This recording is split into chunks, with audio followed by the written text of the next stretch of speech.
This week I'm going to tell you a little bit about the War of Korea in between 1950 and 1953.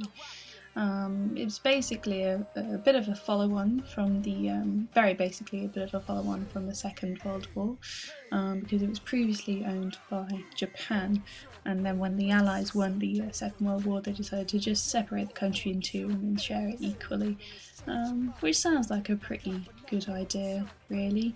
Draw a line down the middle, north goes to Russia, which is close, and the south goes to USA, sure, why not? And yeah, that's the 38th parallel. I don't know why they call it that. I really should have found that out. Yeah, it didn't actually all go to plan, because Russia and the USA, when they're not fighting the Germans together, it turns out they don't really get on all that great. They had a bit of a Cold War, which meant that Korea really stood in the middle of that. The goal for the Koreans was to have a unified Korea again, which I think looks a bit like a bunny rabbit, which I quite like. They should really have a rabbit as the emblem for a unified Korea. Do you think so? I think so.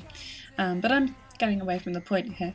They wanted a unified Korea, but the world powers, shall we call them, didn't really want war after the devastation that had been World War II.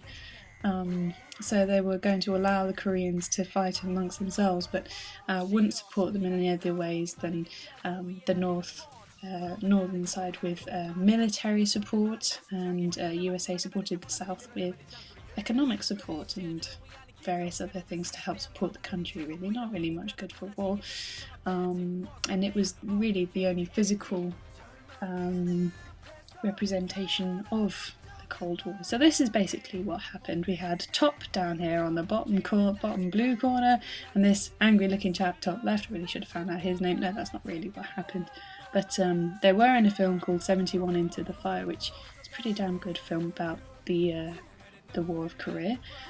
Basically what happened was the North went into the South went up to the North, and the North went back into the South went back into the North, and China got a little bit involved, and the Allies got a little bit involved, and they just went back and forth for about 3 years, until they decided that it's really not that fun, as war isn't really that fun, and that they knew that if they were going to continue to fight the war, it only going to get worse and worse and worse with bigger explosions.